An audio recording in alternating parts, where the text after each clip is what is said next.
Dajahao, my name is Garrick, and welcome back to Taiwan, Lao Wai. So, it is the start of our last day in Kending, and our last day of vacation. I have no real plans for today. I guess my plan is hope that the weather is nice enough that I can hit the beach one more time. Right now it's still doing that raining on and off thing that it's been doing my whole time here. It does look like it might clear up a bit in the afternoon, so we will keep our fingers crossed for that. In the meantime, we are here getting breakfast at Magic Kitchen, which is actually right next to Smoky Joe's from yesterday. Up until now, we've been eating at very touristy spots. This place looks like a more classic Taiwanese brunch place. So today, you're gonna get a little snapshot of what Taiwanese brunch restaurants tend to look like. No huge vacation prices, no huge vacation portions, just good old-fashioned Taiwanese, or I guess Taiwanese American, because these kinds of brunch places are very inspired by like Western burgers and stuff. You can actually buy like burgers for breakfast in most of these places. That's the kind of vibe they are. But we're not getting a burger today. We're getting an omelet with bacon, and we are getting some hash browns, because we're gonna do this like a proper breakfast, so help me God. Alright, here's the spread. We've got a rolled pancake with eggs and bacon. You can see it's sort of a scallion pancake exterior. We've got a couple hash browns, we've got some milk tea, we got some sauces. We are well set. These pancakes are classic Taiwanese brunch food. I guess they're sort of the equivalent of a breakfast burrito, but with a scallion pancake. It's that kind of vibe. Oh, this is very good. Ooh, that cheese has a punch of flavor. Gotta try some hash browns as well. Now, they're probably just frozen hash browns, but they're still delicious. I usually don't eat breakfast because I wake up too late, so this is a nice change of pace. And this place, Magic Kitchen, is only open until 11 o'clock, so if you're ever in the mood for breakfast when you're in Kending, this is, in fact, the place to be. And there are a couple different sauces you tend to get at brunch places. There's like ketchup, there's hoisin, and then there's this sweet, sort of citrusy, vinegary sauce, I want to say. It's definitely an interesting vibe. There's not really an equivalent for it, I think, in like American cuisine. But once you get used to it, it's quite tasty. Like I said, these places tend to be pretty burger heavy. There's also like toast sandwiches or like jam slathered on toast. They tend to be very sandwich focused, but they have options like this as well, which is nice. Alright, I'm gonna put the phone down. I'm going to enjoy my breakfast. Then we'll see where the weather's at.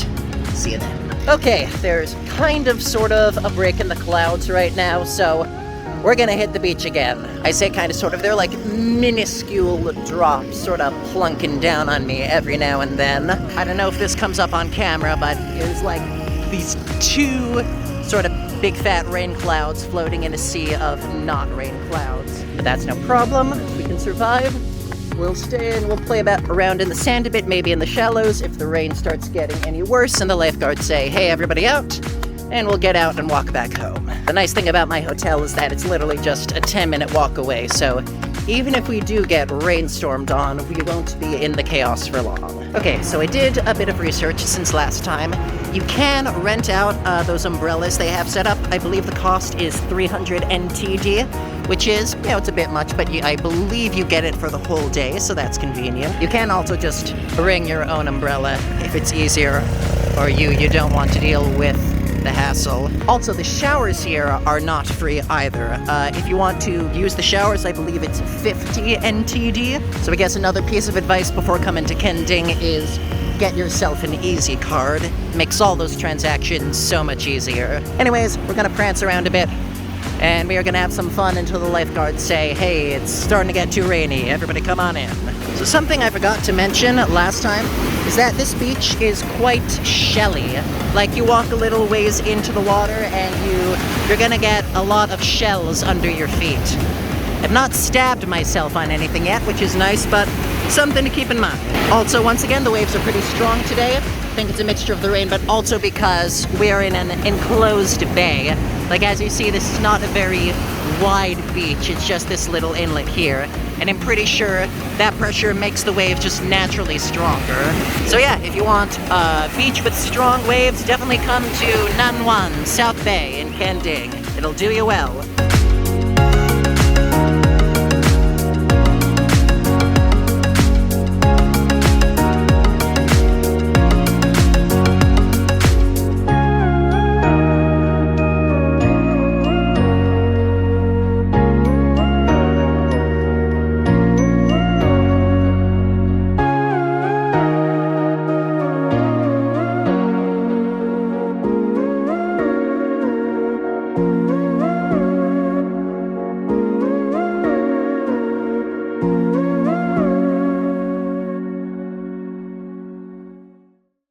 Alright, it appears that once again we have found ourselves at the night market. Don't worry though, we're just passing by this time. We're not really stopping and exploring. We've done that twice already, it's time for a change. That said, I couldn't pass by without some kind of snack, so I got some street corn. Not gonna lie, this seems kind of overpriced to me. This cob was worth 130 NTD, which is pretty steep for, like, just corn. I feel like this kind of thing should be like 60 NTD tops, and it was more than double that. Or maybe I'm just not knowledgeable enough about corn in Taiwan to know what the prices should be. Point is, it was grilled over an open flame, so you know it's gotta be good, right? That's almost meaty. That's so intense. It's like got that thick, meaty chew to it. Not to mention the spices that they coated it in are very umami. They're not like, you know, punch you in the face with spice. They like awaken your whole palate. I've been a fan of street corn for a while. There's something so satisfying about just like grilling it out in the open and then just eating the whole thing right there. So the point is, I approve this street corn. Once again, very steep price, but it's tasty, so worth it. That's gonna be our only snack though, because I do want to have an actual sit-down dinner when all is said and done. I remember seeing all those Thai restaurants the last couple times we walked through here, so I want to give them a try. Thai food in Taiwan tends to really click. It tends to be really high quality stuff. So, you know, I can't go without at least giving it a shot. Probably have to finish this before they let me in, so I better get eating.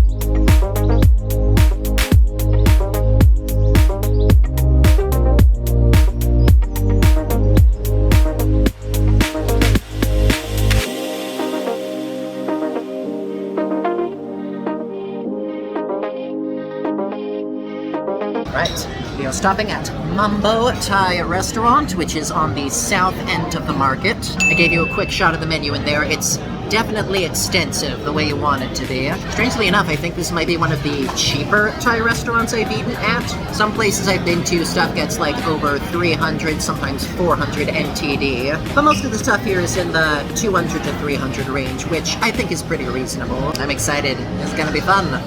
Cheers to our last day. Clinkies. Starting out with some lemonade for the nice refreshment. Once again, definitely leans a bit more into the sour side of lemon than most American lemonade, but it's still plenty sweet. It's very nice. Alright, starting out with some red beef curry with coconut milk. I don't always go for curry as my first choice, but if we're trying to do a bit of an authentic Thai experience, we gotta try it out, right? Just gotta ladle some onto the rice. Well, we're already spilling a bit. That's probably a good sign. Alright, beef red curry. Here we go. Oh yeah. Oh yes. It's definitely on the sweeter side for curry. There's a hint of spice, but it's not that extreme. I love how savory this is. It hits you with flavor right out the gate, and then it sort of mellows out and builds all around your mouth. Okay, spice is starting to creep up on me a little more, but it's not that bad. It's like any white person can handle this spice. That is the level of spice we're at. The beef is really tender too, which is not always a guarantee. I made the right choice, for sure. Also, do you like my new setup? I'm propping my phone against my glass of lemonade and seeing if I can get like a consistent shot with it. You know, one of the struggles of doing this solo is I have to find a way to film myself eating without being a mess about it. Because, you know, if I'm holding the phone in one hand and like trying to frame myself while I'm shoveling food into my mouth, things do not always go well. This is actually working out quite well. I'll have to remember this for future videos.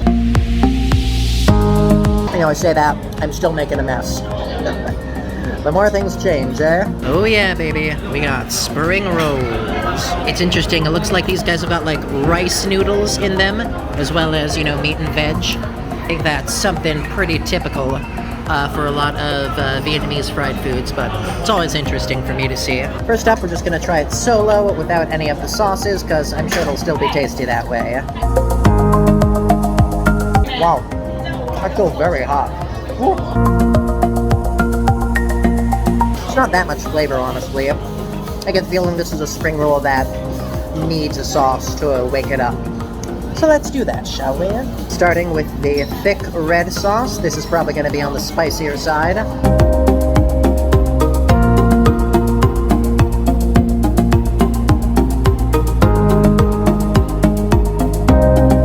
Still very hot on the inside, I swear. Yep, sauce definitely helps. It's got a bit of spice to it. A lot like the curry, it's a spice that sort of sneaks up on you over time. It doesn't smack you in the face right out the gate.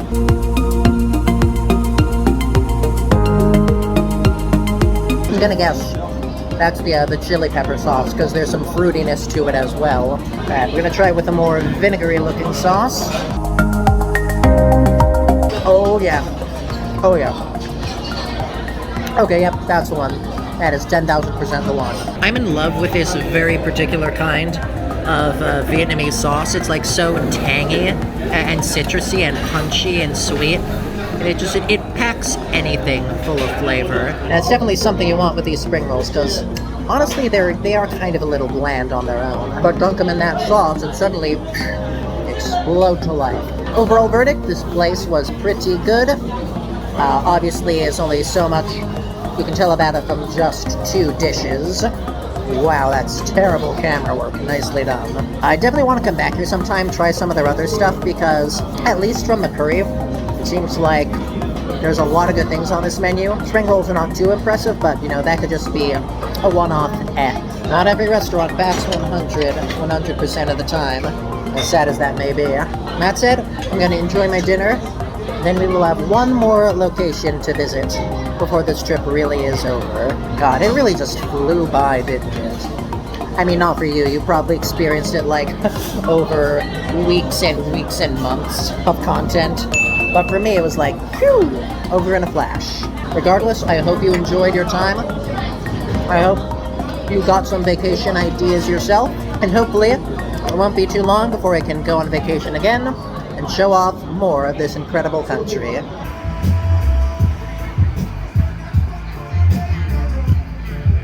We are here at Alex Reggae Bar, which, as you can see, is right on the street on the south end of the night market. It's actually pretty much right across the street from that pizza truck we got the other night. So I'm just here to get myself a cocktail to finish off the night. And as you can see, it's a very extensive cocktail menu we have here. They've got everything under the sun. They've also got some barbecue options here, you know, barbecue chicken, barbecue pork, papaya salad. I just ate dinner, so I am not hungry enough for any of these, but definitely worth a shot if you ever come here. Check these out. See if they're any good. As for me, I'm just gonna get a pina colada. I'm gonna sip, I'm gonna enjoy, I'm gonna listen to the music, and then we're gonna grab the late bus home and pack to leave in the morning. So sad. Honestly, I don't know if I've actually had like a fully alcoholic pina colada before. I've had like virgin coladas when I was a kid, but I don't think I've ever had the real thing. Well, first time for everything, right? Ooh. that's got some punch to it. There's a vanilla flavor in there that's really throwing me. I guess maybe it's vanilla, maybe it's not coffee. You don't put coffee in a pina colada. I am absolutely showing my mixology ignorance right here. I'm sorry, Dad. I'll do the research. Point is, that's very nice. That is a good way to send this trip off. Alright, I'm gonna sip this down. I'm gonna hatch the bus home, and then I'll see you in my room later for a super quick rundown, I guess, of how the trip went, the highlights, the lowlights, and what we can learn. Cheers to Kending, cheers to us, cheers to Taiwan.